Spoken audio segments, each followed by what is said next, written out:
back to another episode of Late Entry. I'm joined by Baby Jokic. Hey everyone. We got the frat boy top right. What up, though? And it's your host, Double Dose.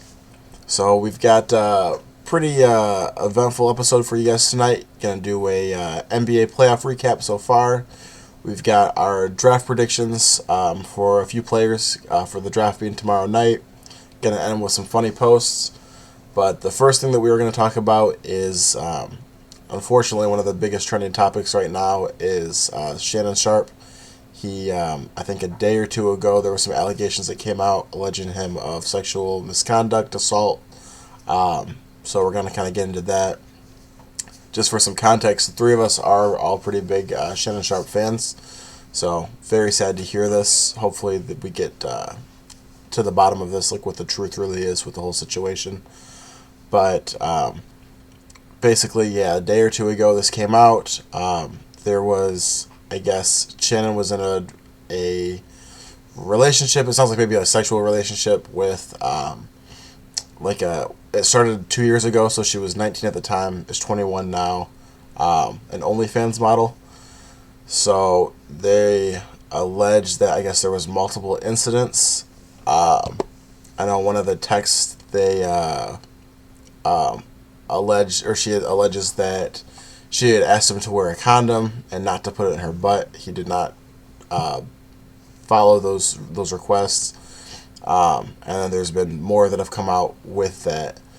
So all very, very serious allegations. Shannon is taken to social media to defend himself with that. I'm saying that this is nothing more than a shakedown. It is worth noting that the attorney that the accuser has is Tony Busby, who both represented Deshaun Watson with his case, which I think most people believe to be that he did it. But then he also represented the accuser against Jay-Z, where that accusation I think rescinded. And then Jay-Z is countersuing for defamation. So we're going to kind of give some of our takes into what's going on with the situation, what we think about it. But yes, very, very serious and very unfortunate that we're here. Kyle, I know you wanted to start. Yeah, so I would just like to first off say that any sexual assault case that comes around, it just sucks all around. It sucks for, especially when it's brought up under a public figure, whether they were sexual assaulted or the sexual assaulter.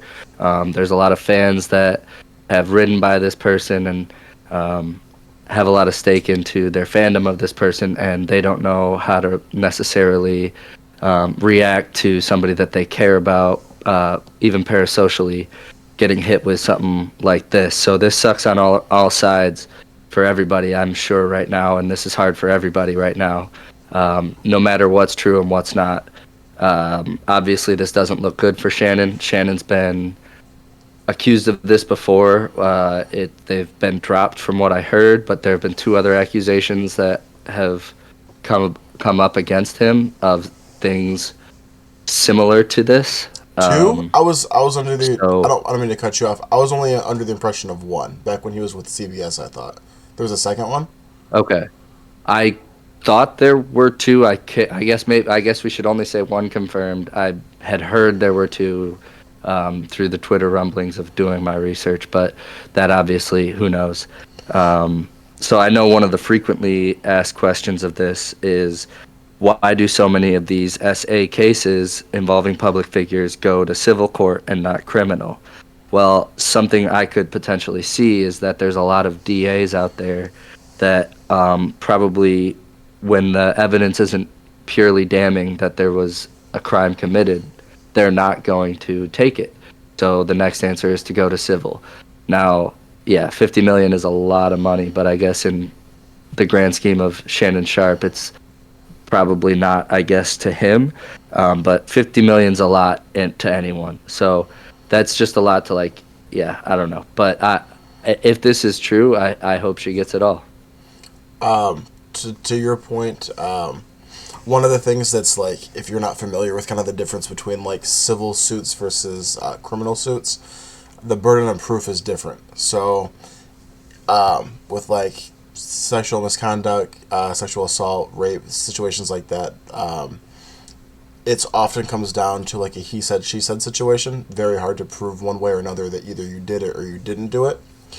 Where in a criminal case, the whole point of the accuser, whether that's, like a murder case, a sexual assault case, whatever that is, you're trying to prove, because usually like jail time is what's coming next. Mm-hmm. So what you're trying to prove is that without a shadow of a doubt, the person that is being accused is guilty.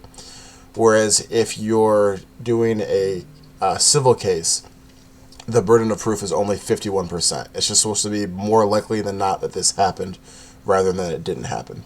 So to your point, Kyle, it's to have the evidence and to get a ruling in your favor as the accuser, it's much easier to prove, especially in a he said, she said in a civil case than a criminal case. Nolan, did you want to go next or did you want me to go next? Yeah, I can give a little bit of the opinion here. I think it's kind of like really odd, just the age dynamic of Shannon talking to a 19-year-old girl. I'm sure, being a famous person on TV with access to potential large sums of money, I feel like this is a trap that too many people can fall into. A lot of the times it probably is set up in some sort of way, but there's probably also some misconduct going on. So I totally understand why they would take it the civil route.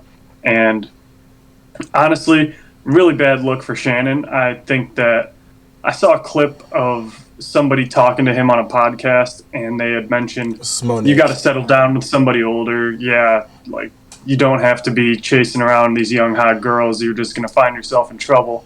And Shannon laughed it off, and he's kind of sitting in his own shit right now. So, he was warned. I'm sure he's smart enough to understand that this stuff happens, and I'm honestly pretty surprised that he didn't take more steps to kind of ensure that this couldn't have happened. But that's why I think there's some validity to it. I think that's why we actually have to wait and hear this one out. I don't think anybody can really take Shannon's side right away. You did bring up a couple good points about how it's the lawyer who represented the Watson and Jay-Z cases, and that's obviously not a fantastic look, but who knows what's going to come of it. I think Shannon it probably showed a lot of people that he's not the person that everybody thought he was, and that's going to rub people the wrong way. Well, I brought up the Deshaun and Jay-Z situation because I would say that a lot of people are saying that Busby doesn't have any credibility because of the Jay-Z situation. But the reason I brought up the Deshaun situation is because I think that most people believe that Deshaun was guilty. They did settle, for what it's worth, they did settle those cases, like with payoffs or payouts. So I would say that case does give Busby more, I guess, credibility. Yes, that's the word I'm looking for. Yeah, I mean it's tough. We don't, like Cal kind of talked about, so many people like really like celebrities and stuff like that, and I know that he's someone that we've kind of all gravitated toward. But at the end of the day, it's always a reminder that we don't really know these people. We don't know what happens behind closed doors. We see what someone portrays himself to be to the public, but we have no idea how these people actually are. So, I was thinking about that earlier with the age gap thing. I know that that's quite a bad look. I know a lot of people are really upset about it. I don't want to start saying because one person can do things like everyone should be able to. I will point out people mention Leonardo DiCaprio, never date someone over the age of 26, he keeps breaking up with them, but no one's ever really outcry about it. Bill Belichick, I think, is in his 70s, has a 20-something-year-old girlfriend, so this shit does happen. I was thinking even myself at 26, what situation would I ever be around a 19-year-old. But I guess in this situation, what I'm assuming probably would have happened would have been one of them reached out. One of them knew of the other one through their work, either the OnlyFans or through Shannon being a public figure, and hit the other one in their DMs, and that's probably how that started. So maybe not like they were brushing shoulders with each other in somewhere. It doesn't necessarily make that better. But I mean, the shit's real serious. What's crazy to me to think about is the fact that, like, from listening to Shannon for so long, he's talked about before of, like, what he's done to try to, like, ever since the previous allegation we talked about that I believe was at CBS, how many steps he takes to make sure that he doesn't ever put himself in a situation like that again. Like, he talks about, like, if he's on an elevator and it's just him and, like, a woman gets on, like, he'll get off the elevator. Like, he tries to, like, make sure that he's not in a situation like that where he's, like, one-on-one with somebody to prevent situations like this. So for this to come out then is crazy.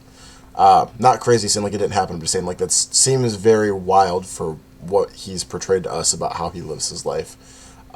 It's second, not a good look that he's back in the news again for some kind of sexual situation going on. There was, like, the issue with, like, when he went on Instagram Live and we could hear him having sex, and now this, like, I think Stephen A., when he addressed it on his podcast, said that the Instagram Live happened in September.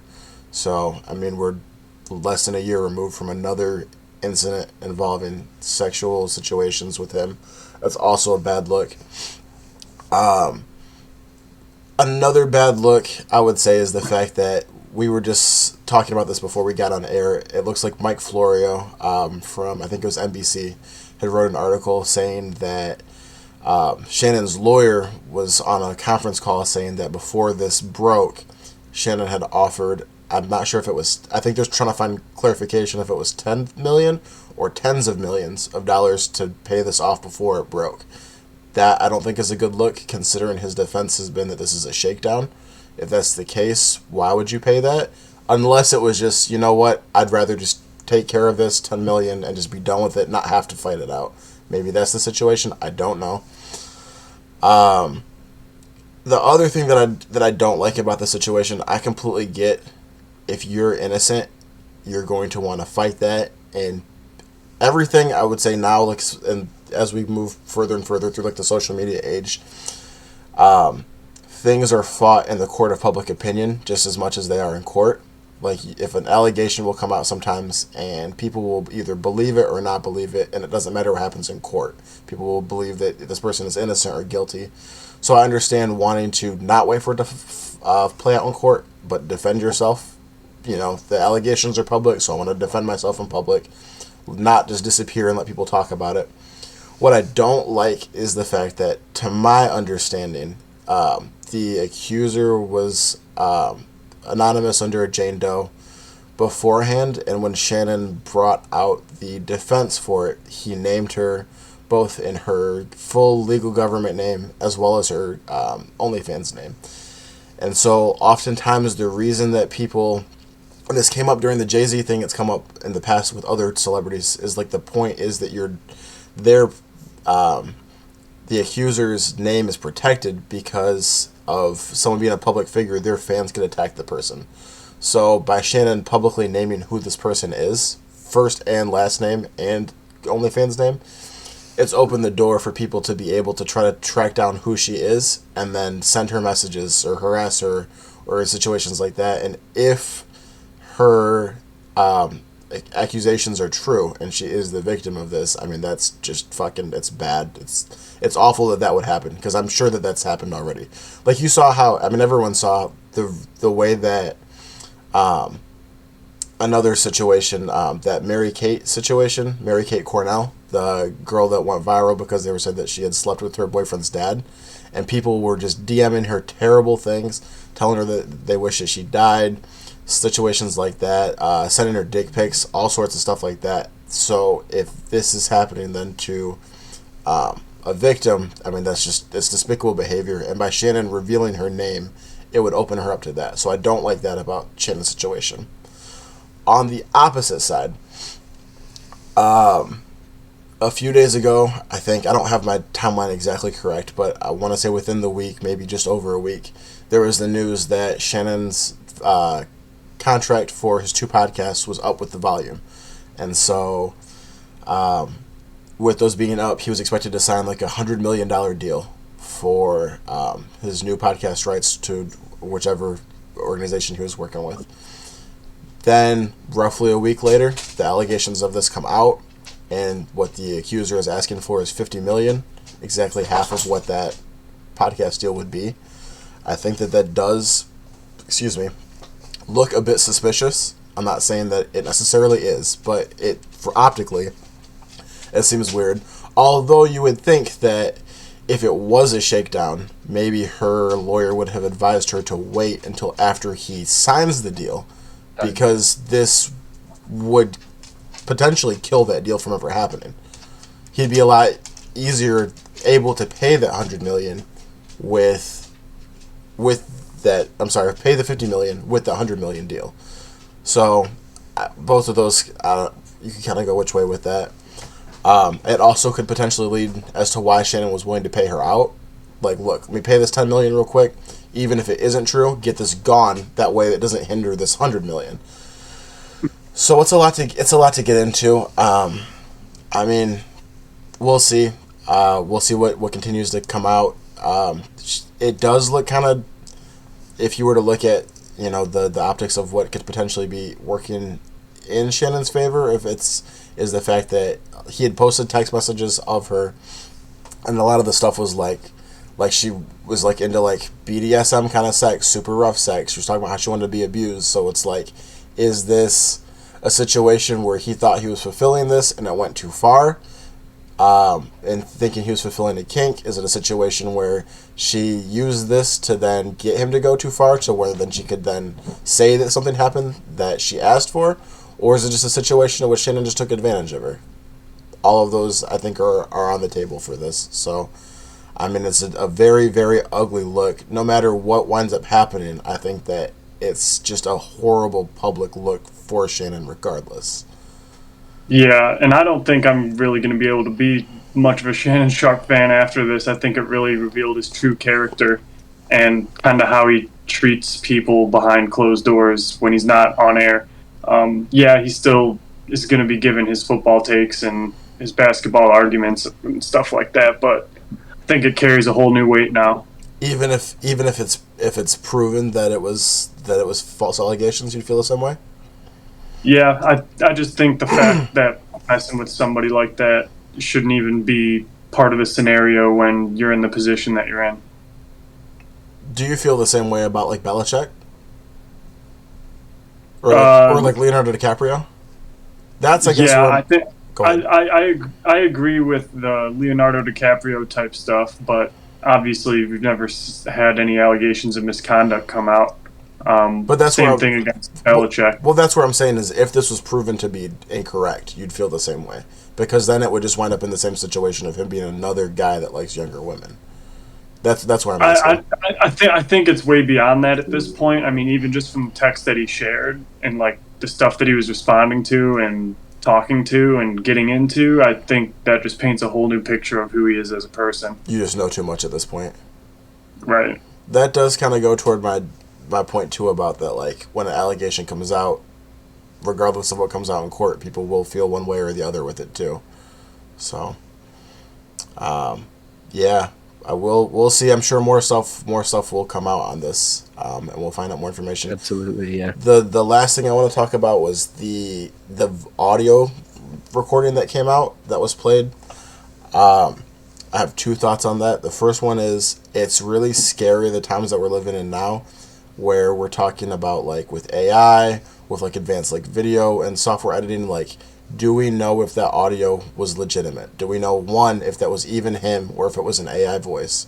And 2, if it was his voice, was it all one conversation or was that spliced? Did you get an audio message of him talking dirty and then splice that into a conversation of something else?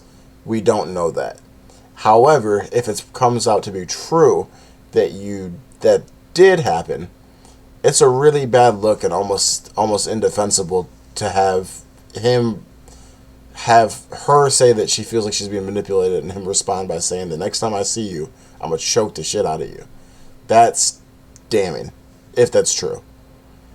Yep. And that was kind of my initial, when listening to it, was like, yeah, because of, it sounds like Shannon, right? It sounds like his voice. Yeah. But that's where we're at right now with technology and all that manipulation too. It's, yeah, we just got to see where this goes. Yeah. So we'll keep you guys updated on any other news that comes out with that, but hoping that the truth comes out one way or another with that situation. I'm hoping that if he is innocent, that he is fully exonerated and is able to continue his situation. If he is guilty, I hope that is also proven and that he faces the consequences of actions that are warranted for that. Yeah, agreed. Do you guys have anything else on that before we switch gears? I mean, I guess what I would say is, yeah, who knows? I mean, since it's a civil case, if it's true, just like Deshaun, the consequences maybe won't be met, or the punishment won't be met, but maybe the consequences of their careers will be if it's true. I can't see ESPN keeping him if he loses that civil case. Yeah. Yeah, I mean, professionally they'll be cooked, but yeah, they won't be behind bars like where the rest of the people who do shit like this belong. But yeah, last thing I want to say is just the fact that, like, obviously we're just three regular dudes on a podcast, so we're maybe not the best equipped to handle situations like this, but we don't have any sympathy or any hiding or any, I'm trying to think of the right word for this. We don't want to come as a podcast that condones any kind of behavior like that if it's true. So that's why we wanted to talk about the situation. No easy transition out of that, but let's get into some NBA playoffs. So last night, Lakers take down the Wolves. We're back. We're back tied up 1-1. It's unfortunate that they lost game one because they did lose home court advantage. But at least we're going back to Minnesota tied up 1-1. If they can get a game from them on the road, that'll be really good as far as to evening the series out. Luka looked good. Austin Reeves had a better game. The Lakers as a whole had a better game. LeBron offensively wasn't, sensational, but he played really hard defensively.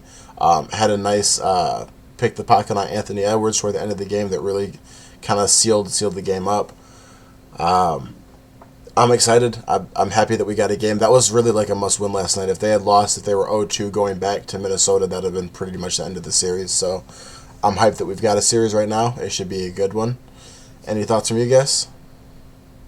I think it's crazy that Minnesota shot as poorly as they did, and they lost by 10 points. I mean, the Lakers weren't firing on all cylinders on offense by any means, but just a little worrying, I think, especially going back over to Minnesota, because once they get back into their regular shooting rhythm, I think it's going to be a problem. It'd be nice to see Luka getting targeted less on defense as well. They seem to keep on trying to get him one-on-one and just kind of snake around him, like kind of how Boston was doing in the finals last year and stuff like that. But yeah, who knows? I think the offensive power is enough to get through the first round, but it's starting to look like the Lakers are really going to have to get some shit cooking if they want to make a good run at the finals this year, or even the conference finals for that matter. Yeah, they're gonna have to start playing a lot bigger. I agree with that. And while he had a good game, Reeves had a slow start last night, and I mean the rest of the team was playing so well you couldn't tell, but he was just like missing open threes and things that you just didn't really see from Reeves. And so some of those jitters were there. Those will probably shake off as the games go on, which will help the Lakers' chances and their offense. But yeah, I think they're in a weird spot right now. With a big hole that needs filling that they can't fill, and we'll see if they're able to hang on and get through. Yeah, Reeves definitely, even toward the end of the game too, he had a few lobs trying to throw an alley-oop. And I was trending on Twitter last night that he thought that he was throwing to 09 Bron with those Yeah. threw that shit way too high, and Bron just looked at it like, bro, I don't have that anymore. Yeah, I mean their ball movement in the first half was really good. They were moving the ball around a lot, and then the second half kind of just devolved into like a lot of ISO ball, just like Luka like hunting like Rudy Gobert, stuff like that. It does. I mean, everything that people have been concerned about the whole time of like them not having the size with Jackson Hayes has definitely seemed to come to fruition. Like he's not playing a ton of minutes because he's not big enough. It's not being mobile enough. He's not quite the lob threat in the playoffs like Luka was used to with like Gafford and Lively. So we'll see as this moves forward. If they're able to get by, and we'll talk about like the Rockets Warriors in a little bit. If they're able to get by the Wolves, the Warriors do play a lot smaller ball, so they'd be matched up a little bit better with them. But I'd be concerned if they ran into like either the Nuggets or the Clippers, like dealing with Jokic or Zubac, how they'd fare against that. So we'll see. Some good basketball to be played. Our other boys, Pistons, also even shit out. 1-1. Pistons won their first playoff game since 2008. Hell yeah, I'm excited to see that. Very happy for that. Pistons, so the opposite of kind of like the Lakers situation, Pistons were playing on the road, so they did win a game on the road. They stole home court now. So if they can take it back to Detroit and get 2, we're sitting really, really good. Do you guys have some thoughts on that? I thought it was a great bounce back for a young team. Obviously, they didn't close out in the way we would have wanted them to, but they won three and a half quarters basically in the first game and still blew it. So just seeing them able to hold on the road was a good feeling for a really young squad. We get to come back. I really hope we take them both. I'd be happy if we go back 2-2. I think we could even win the next 2 on the road. Is it going to be 2-2? It'll be 2, then 1-1. 2-2, 1-1. So we would have to, we would have to win the next one. I could really see us going back there and winning 1 again if we had to. Well, we will have to, but and then coming home and taking it. But yeah, I still stand by Pistons, and I think I said 6. I think they did a perfect job at keeping their bench points down to a minimum as far as the Knicks go. And the Pistons bench players were doing nothing but scoring. So that's a recipe for a win right there. Yeah. Yeah. One of the biggest. Yeah, go ahead. I was just gonna say one thing I wanted to say real fast that we've talked about in the podcast before is like the sign of a good team versus an average team is the fact that when you're up by so much, and then they cut into it, not letting the team overtake you. And they did in game 1. They blew that. But game 2, even though they wound up losing the lead and it came down to the wire, they were able to close that out and win. So that's very encouraging, especially Kyle, like you said, on the road. Nolan, what were you going to say? Yeah, I was going to say the biggest thing that stood out to me in game 2 was Karl Anthony Towns had 0 points in the second half. Woo! They held him scoreless. Jalen Brunson was hawking the ball, flopping his head back and forth like he normally does, trying to bait fouls out of people.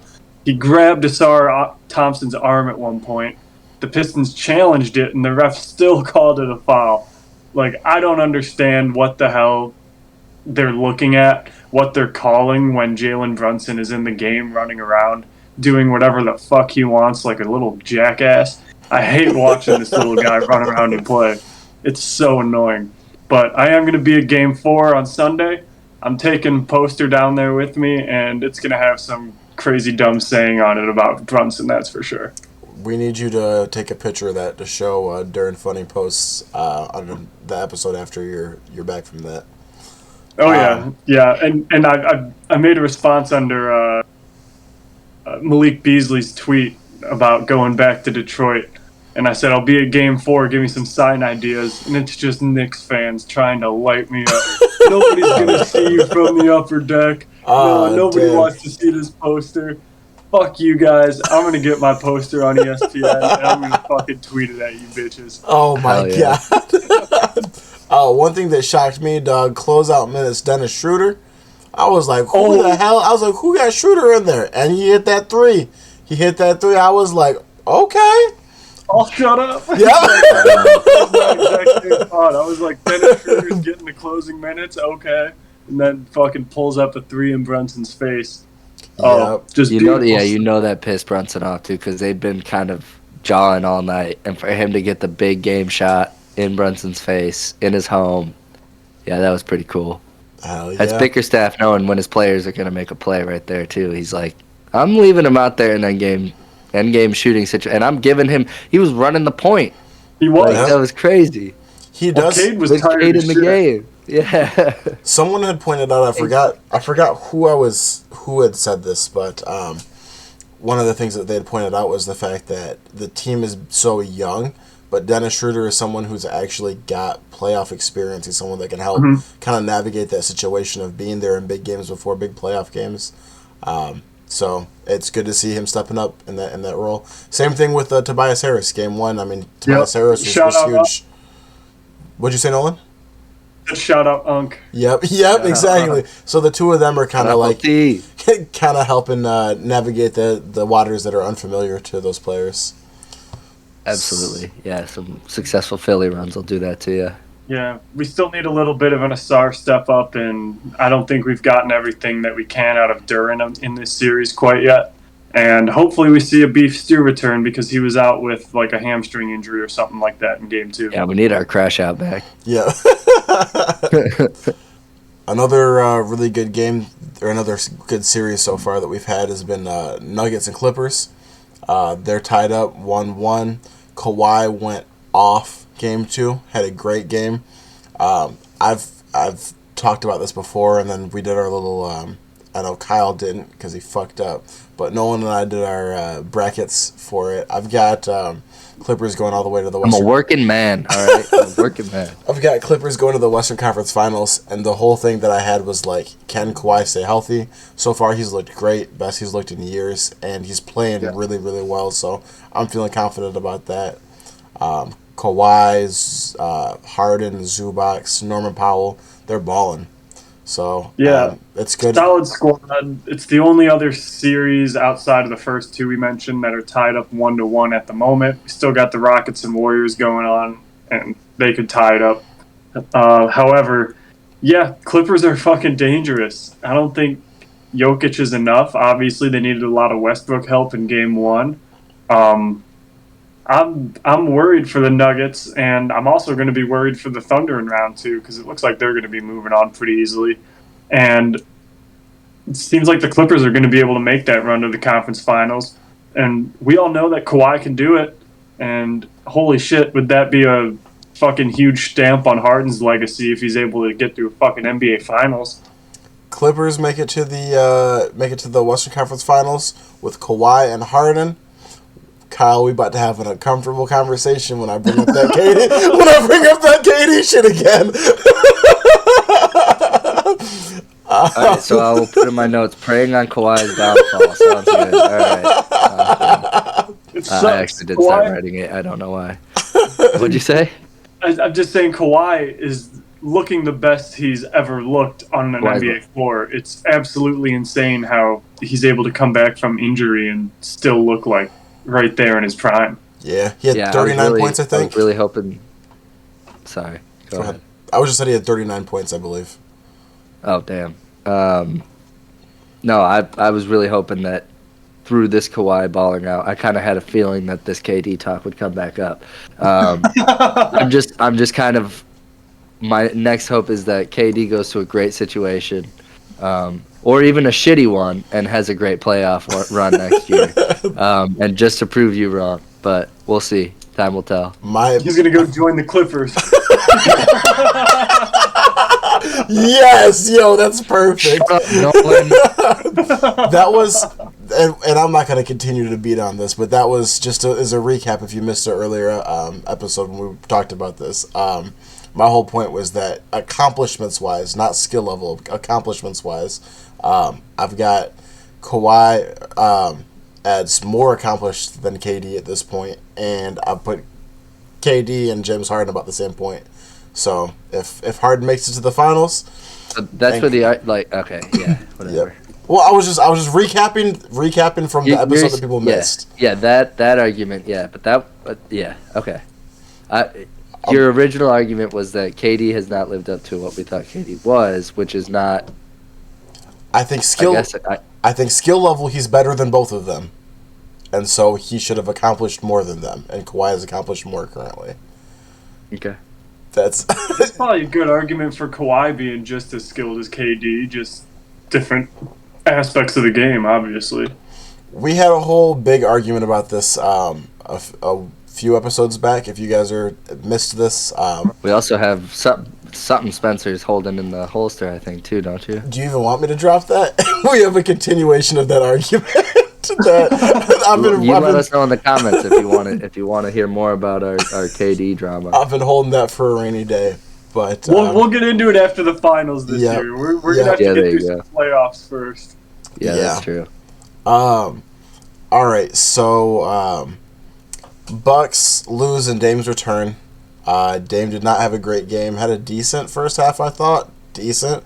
But then I remember they were deep into the fourth quarter, and the announcers had talked about how Dame had not scored at all in the second half.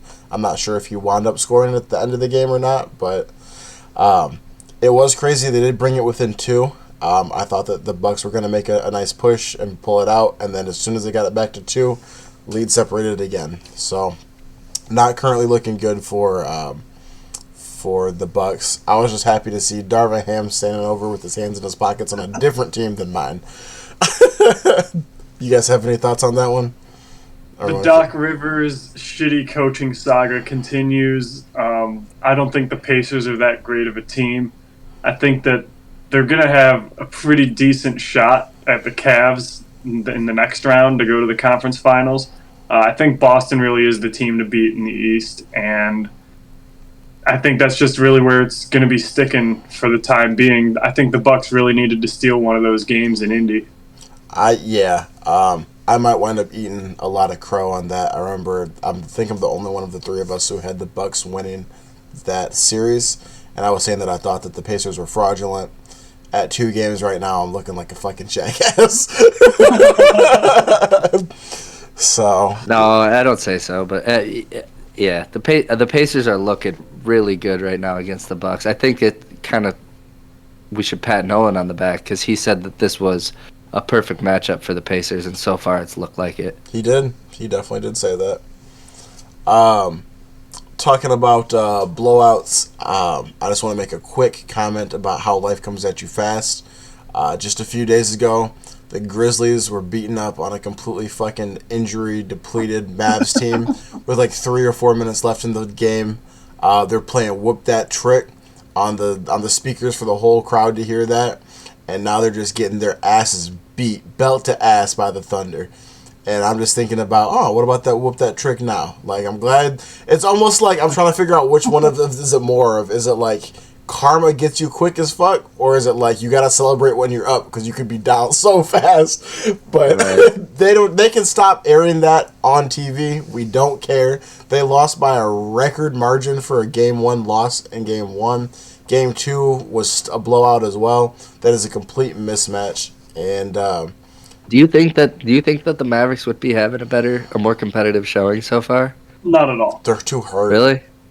I think the Thunder are that much better than whatever team was going to get that 8 seed. That's fair. I agree. Yeah. Same thing. It was like unless it was the Warriors. I thought that the play-in for the bottom seed, that was it, the 8th seed of both the East and the West was inconsequential. The Magic are going to lose to the Celtics, and so would the Hawks would have lost to the Celtics, and the Mavericks or the Grizzlies were going to get smacked by the Thunder.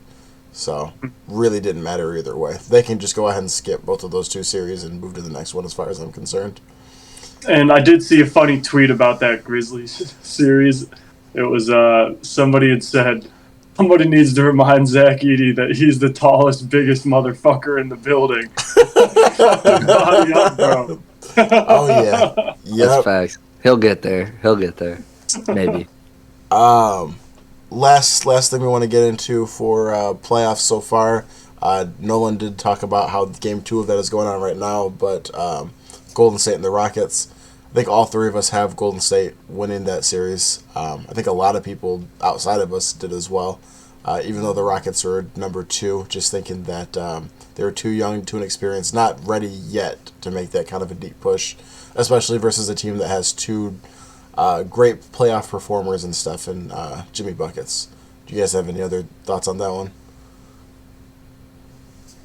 I don't know. I just think never count out the Warriors, but I mean, I'm watching them right now, not looking so good, and they definitely got holes. So I want them to make a push. I love Steph, and I'm not going to count them out. The same reason I wouldn't count LeBron or Tiger out of any tournament, or LeBron out of any game or Tiger out of any tournament. I'm not counting Steph out of the same thing. Yeah. Nolan, anything from you? That's a fair point. I thought that it was a huge Game 1 win for the Warriors, especially winning in Houston. Yep. That gives them a little bit of a pad to get back home. Home crowd. I know that place is usually pretty loud. And who knows? I still think the Warriors are going to be able to get it done. They're down by 14 at halftime right now. I don't think it's anything to be worried about. You're in the away team's arena, and they need to show out for their fans as well. If you lose 2 on the away team, it's what should have happened, and you go home to play your 2 at home. If you win 1 over there, then it's icing. If you win 2, I mean, that's fucking fantastic. But even winning 1 on the road to go back and then play 2 home games, that's as great as you could ask for. So they're sitting right. I agree. I guess I was coming into tonight's episode like they're my dark horse, and then I saw Jimmy almost tear his leg off, and I was like, man, if he were to go, I don't know if I could count them in. Like, no, need both. I couldn't count them through the conference finals at all. Of course but not. with him there, who knows? The sky's the limit. Yeah. Speaking of the Warriors, I think we've got some confusion on if we talked about this before or not. But if we didn't, quick recap on some of this Draymond, Karl Anthony Towns stuff. Draymond had made a comment like a month or 2 back about how Cat had missed a game. I think it was about Jimmy Butler. I'm not positive on that, but basically that said that Cat was ducking him, that he didn't want to play him, that he was scared of him. And then it came out that Cat he was taking time off for a death. I don't remember if it was in his immediate circle or if it was in his girlfriend's circle. I think it was his girlfriend's immediate family. Okay, yep.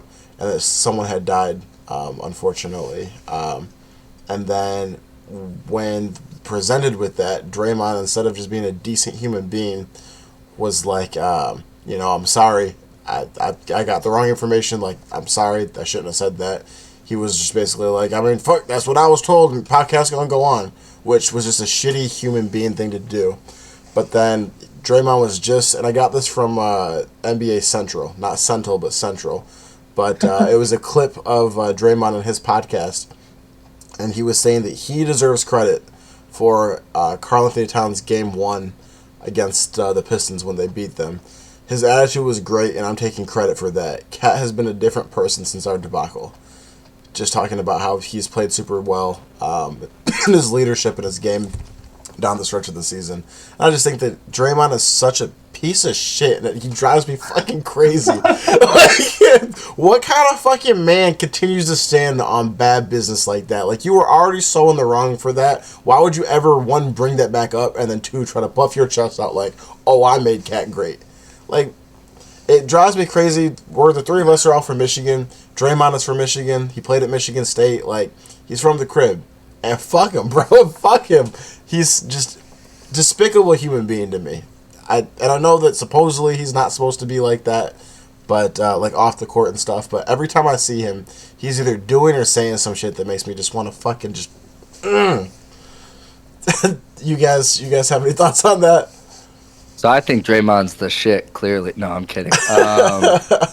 I think he's got a big mouth and a big ego, of course. That's needed for the game to an extent. He takes it to a very strange level. I wouldn't even call it like like when it comes to what he said about Cat, like that gets a little personal, and like when you don't know what you're talking about, shut the hell up.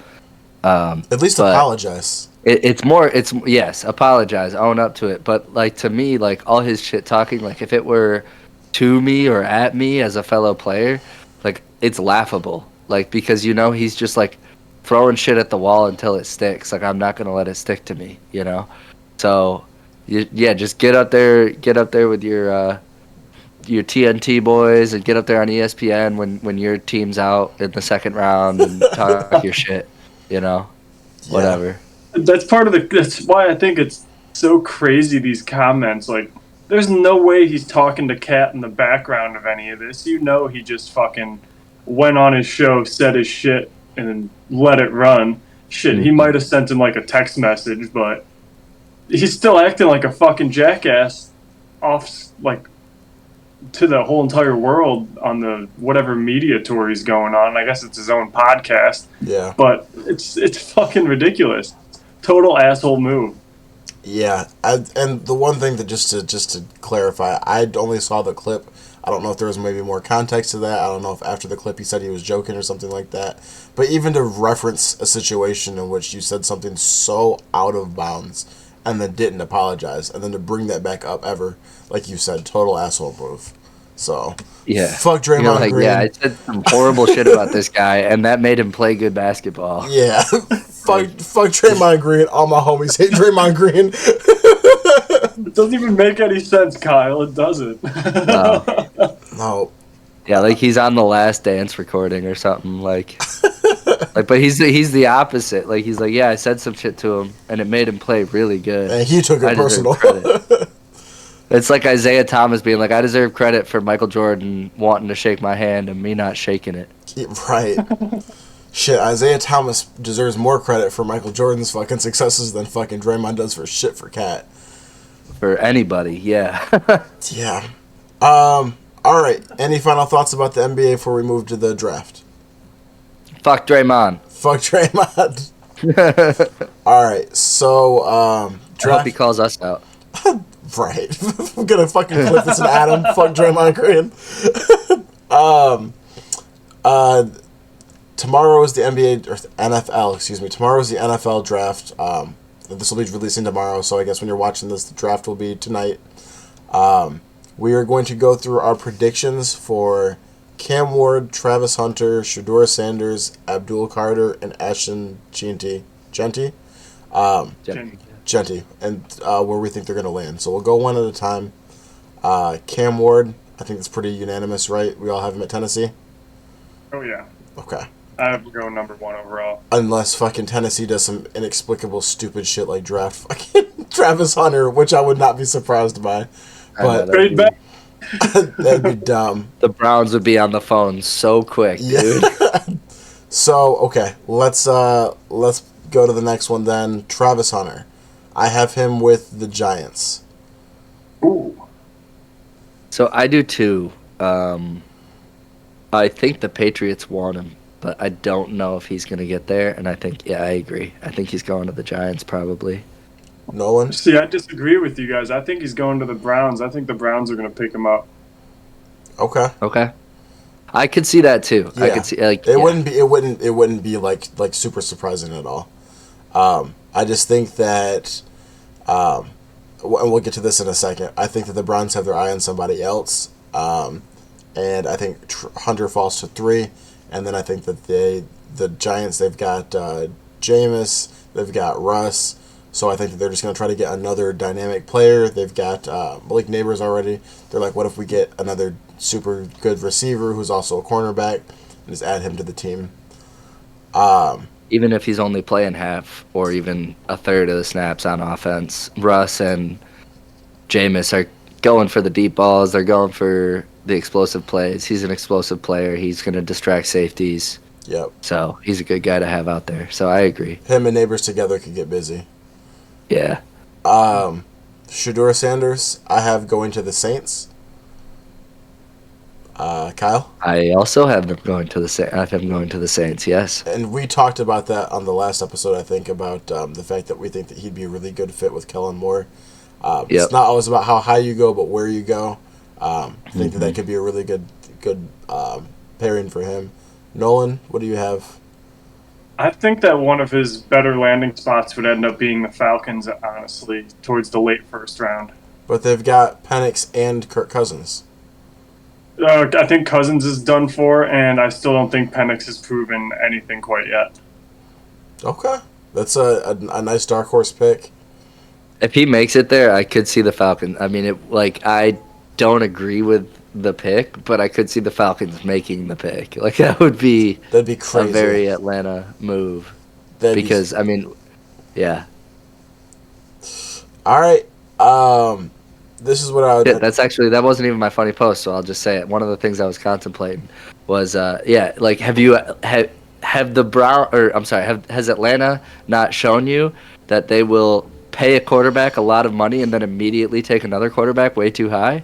Yeah. So, like, why wouldn't they just go take... And I wouldn't even say taking Shedeur in the 20s is too high, but when you don't even need one, like, who knows? I thought that Penix looked good in his few starts down the end of the season. I did. I did too. I did too. One of the better games that I saw toward the end of the season was Falcons versus Commanders. You had Jaden Daniels versus Penix, and that went to OT, if I'm not mistaken. I thought it was good. So... Yeah, he played good. Yeah. He might be able to hang. Either way, I did predict that. I do want to add. I did predict that he would be like a top 10 pick. I think he's fallen out of that with just the latest reports that have come out. By the way. Okay. I teased this a second ago about the Browns having their eye on somebody else. I think they're going to get Abdul Carter. I think they're going to take him. They're going to add him to Myles Garrett on the defensive line. They've already have a really good defense. We talked about this in a previous episode about how their defense has been good. Gave Lamar issues, gave other teams issues. I think that they're like, all right, if we can't get like a game-changing quarterback, which maybe they don't think that Shedeur is, make sure our defense is really, really good. We've got Flacco at quarterback. Let's just try to score enough points and have good defense and see how far we can make it through this season. So that's kind of what I'm thinking. Kyle Abdul Carter. We are on right now, dude. I have Abdul Carter going to the Cleveland Browns. Kind of similar reasons. Like, they aren't really set at quarterback. I don't know that they love, they don't love Shedeur at number 2. So they're just thinking, let's go back to Flacco. He worked better with Kevin Stefanski. We know that Kenny Pickett's learned a year under Sirianni and look good.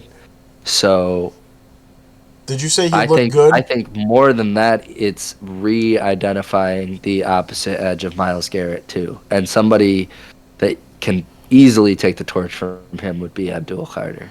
Did you say that Kenny Pickett looked good? The man that let a football throw him. I think he looked pretty good for a backup quarterback. But that man didn't throw the football through him. Do you know what I'm talking about? Do you know what play I'm talking about? Know what you're talking about. Yo, I'll send it to you after this. If you're watching this and you don't know what I'm talking about, what you're talking about, go on YouTube and look up Kenny Pickett football throws him. This shit is hilarious. I'm gonna send it to you after this, guy. All right, this is with him with Philly last year? Yes. Oh, wow. All right, well, I thought he looked good for a lot of what he showed me, dude. I really did. I mean, not record-breaking or anything crazy, but he showed some promise and some good snaps. Okay. So I've actually got Abdul Carter. A starter. I don't want to get into that. Sorry. Go ahead. I have Abdul Carter going to the Giants at 3. Oh. I think that they're just going to be looking for some beefy, really good edge rushing. I think that the Giants could use a good bump on defense like that. So I think that's where he's going to end up. I think he's going to be in New York. Okay. I could see that 100%.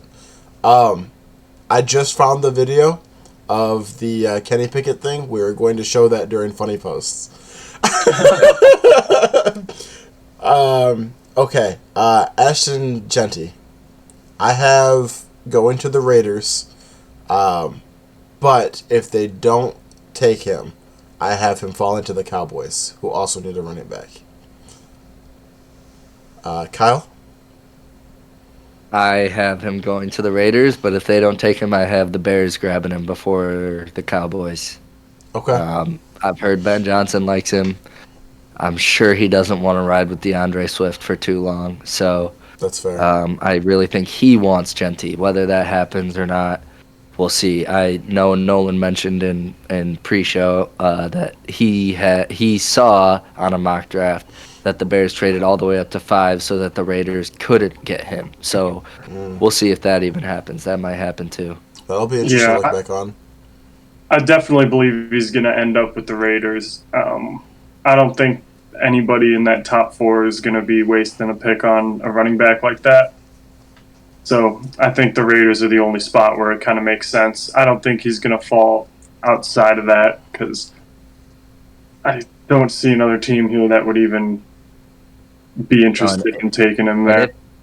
If Brady is an advisor, I mean, you've got to think he probably wants a guy like that taking the ball out of Geno's hands a lot. You know, somebody that's just NFL ready right out the gate.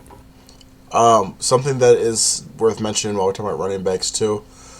Excuse me. For a while, they were talking about like the value of the running backs being kind of on the downward, but it is very much a copycat league. It's been talked about a lot. So with Saquon being Saquon last season and the Eagles winning a championship, I would think that that's a possibility that we're on the uptick back of running backs maybe being back up.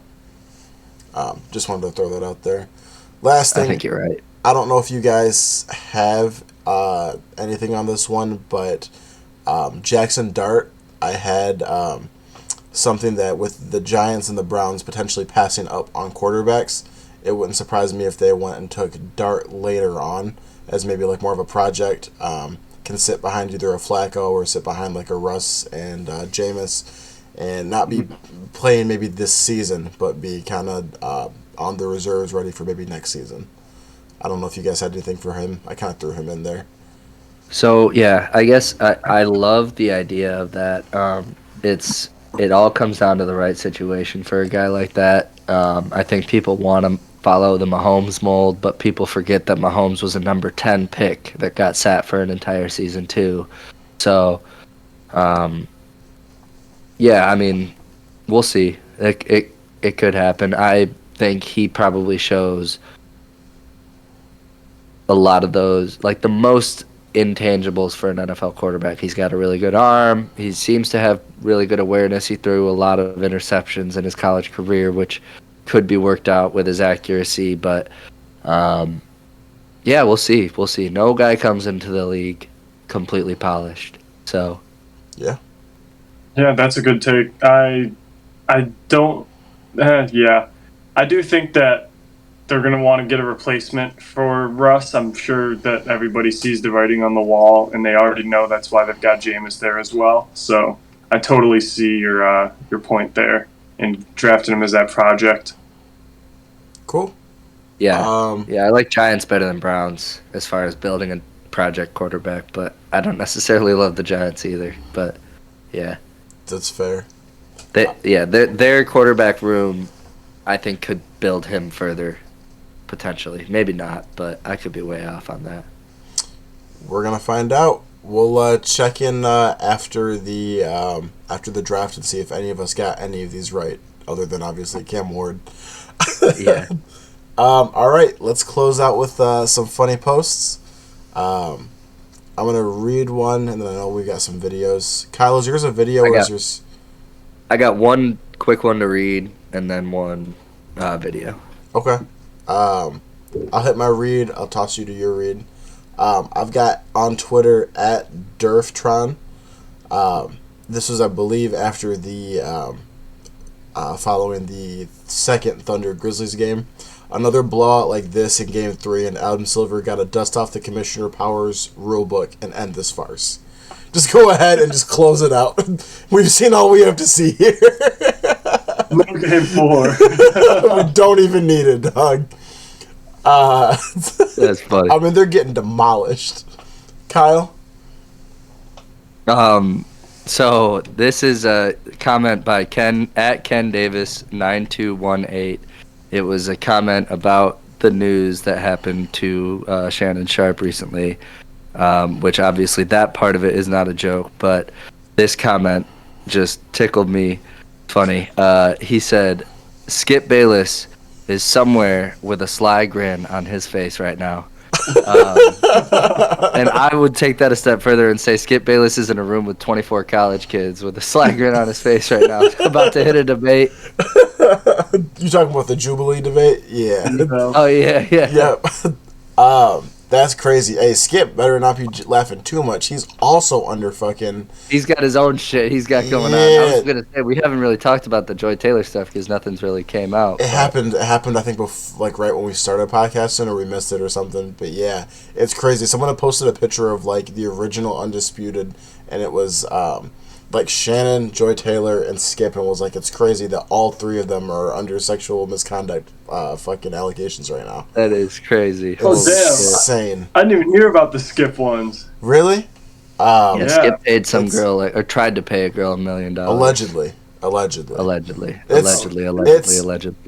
going to start digging into that. It's a topic for another time for this podcast, but yeah, it's something to look into. It's crazy. Fox Sports has got some shit going on over there. Yeah. It's funny that all this is coming out about Fox Sports right now, too, because literally, like a couple months ago, Julian Edelman had one of his co-hosts on, and they were talking about how all of Fox Sports is like a family, and they're all so close off camera, and then like a couple weeks later, this Joy Taylor shit comes out, and it's like, oh, shit, what's going on? Damn. Yeah, there was some shit in there about, like Skip, Joy Taylor, and Emmanuel Acho. So, crazy shit. All right, so this is my funny post of the week, and I'm going to read it for all you audio listeners. When I show up to the misinformation competition, but my opponent gave me the wrong address. Dog, I saw this earlier today. I saw this today, dog. I laughed so hard. That's so funny. Yeah, this one made me audibly laugh on my lunch break in the car. Yep, literally the same. Oh my god! Can you read the app? Oh yeah, the at is from at literally me 0. Okay. Literally me 0. It looks like it is one of their posts because they did watermark the GIF at the bottom too.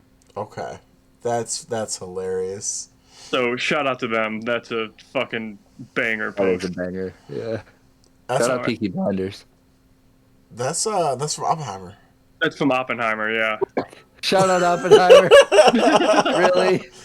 It's right after the bomb was successful, but him rubbing it in his eyes. Right. That shit is so funny, dude. All right, this is post 2 from Kyle.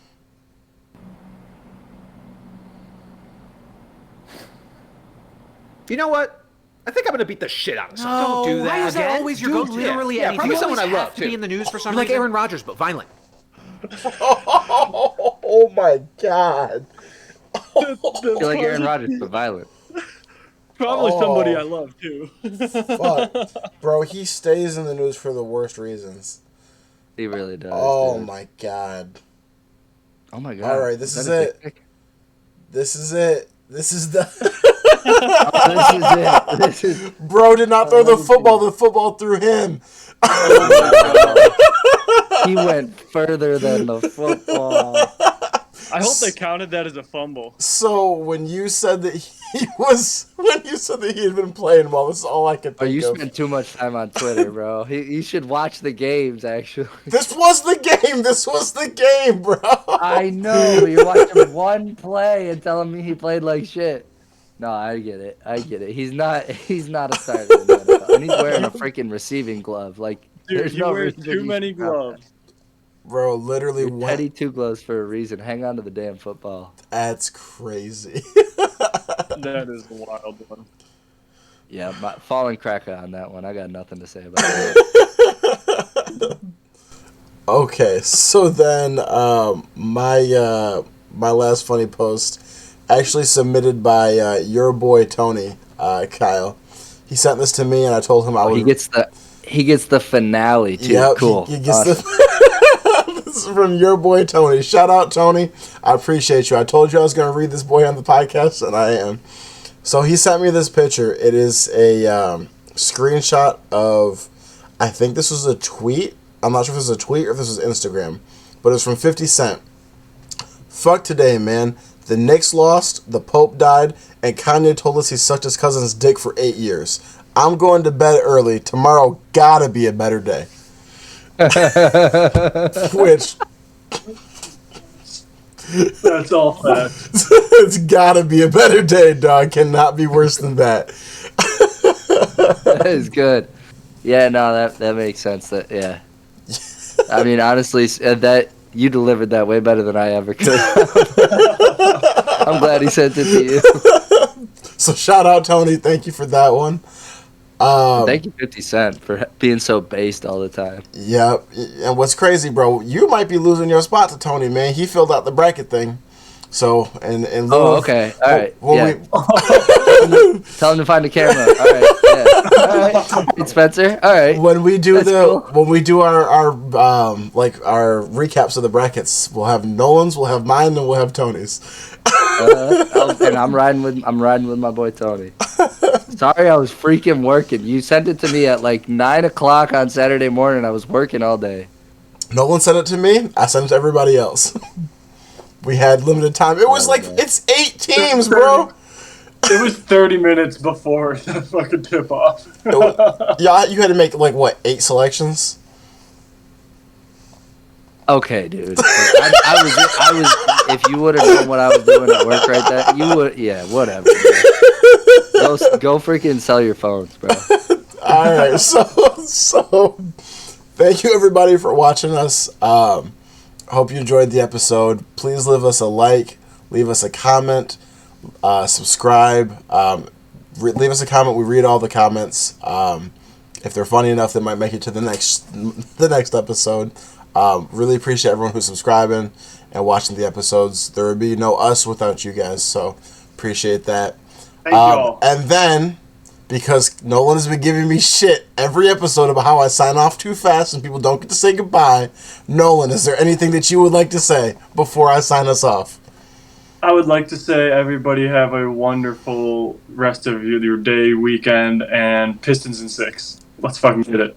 Okay. Kyle, anything you'd like to say? Let's go. I love the world and all who inhabit it, except for Tony. Oh, damn. Thank you, everybody, for watching. That's all the time we've got on Late Entry tonight. We will catch you guys Sunday for the next... No, not Sunday. Drop an episode Saturday. Saturday. Yes. You will see us, our video on Saturday. So, all right. Peace out, everybody.